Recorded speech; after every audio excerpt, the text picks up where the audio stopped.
1947-এর 20শে জুনকে স্বীকৃতি দিল না, বরঞ্চ ক্ষমতার জোরে বিধানসভার সংখ্যাগরিষ্ঠতার জোরে পয়লা বৈশাখকে পশ্চিমবঙ্গ দিবস করছে। পয়লা বৈশাখটাকে তো আনন্দ দিবস করা যেতে পারে। বাঙালি হিসেবে পয়লা বৈশাখকে যদি আমরা আনন্দ দিবস করে 47-এর যে ইতিহাস নথি তাকে স্বীকার করলে ক্ষতিকার। মমতা বন্দ্যোপাধ্যায় বা তার ভাইপো ভাবছেন চিরদিন থাকবেন, এটা যোগেন মন্ডলও ভেবেছিলেন।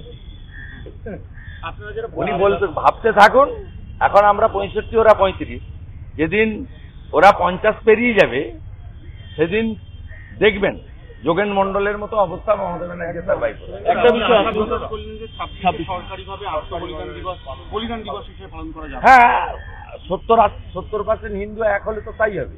54% হিন্দু বিজেপিকে ভোট দেয়, 70% হিন্দু ভোট দিলেই সরকার হবে। এই যে 2 রাউন্ডের পরে যা পেয়েছি, তো মুসলিম এলাকা গণনা হচ্ছে, তার মধ্যে যে কটা হিন্দু বুথ বেরিয়েছে কালীগঞ্জে 80% ভোট ভারতীয় জনতা পার্টিকে দিয়েছে। যে কটা বুথ, আমরা তো ওখানে জিতবো না, ওরা জিতবে।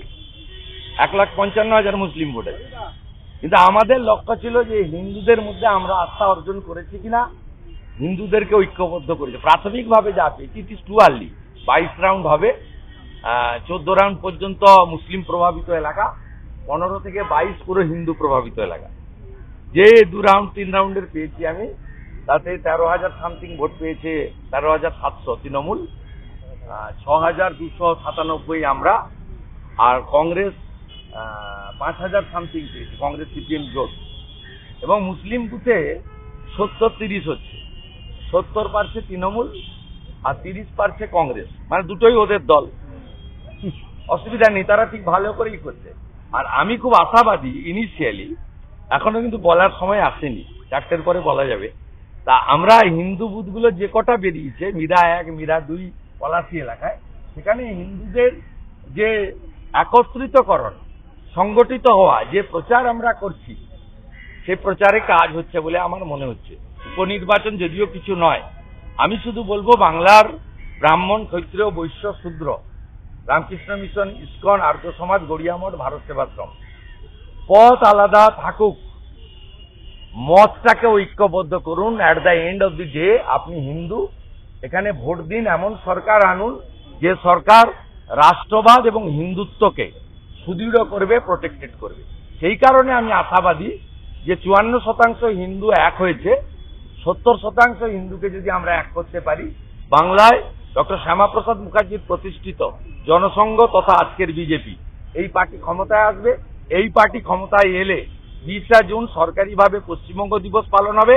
23 তারিখ আজকের দিন আত্মবলিদান হিসেবে পালন হবে। ডক্টর শ্যামাপ্রসাদ মুখার্জির মৃত্যু স্বাভাবিক নয়, তাকে মেরে ফেলা হয়েছে কারণ তিনি কাশ্মীরের জন্য লড়াই করেছেন। সেই জন্য গোটা ভারতবর্ষ বলে শ্যামাপ্রসাদ মুখার্জির বলিদান, এটা ইয়াদ রাখেগা হিন্দুস্তান। এটাই হচ্ছে কাজ, এবং এটা কখনো ভোলার নয়। উনি আওয়াজ তুলেছিলেন, এক দেশ, এক বিধান, এক নিশান, এক প্রধান। একটা দেশে দুটো পতাকা থাকতে পারে না।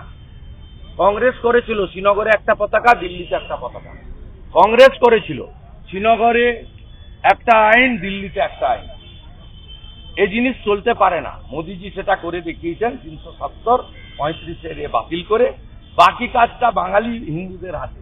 যদি আপনাদের অবস্থা বাংলাদেশের হিন্দুদের মতো করতে না চান, 26-এ আপনারা ডক্টর শ্যামাপ্রসাদ মুখার্জির পার্টিকে আনুন। আমরা কথা দিচ্ছি, 5 বছরের টেস্ট, বিগত আপনাদের এতদিনের টেস্টের থেকে ভিন্ন টেস্ট আপনারা পাবেন। রথযাত্রার দিনে আপনারা আপনাদের মধ্যে বিভিন্ন জায়গায় অনুষ্ঠান করতে পারবেন, রাজনৈতিকভাবে স্বতঃস্ফূর্তভাবে।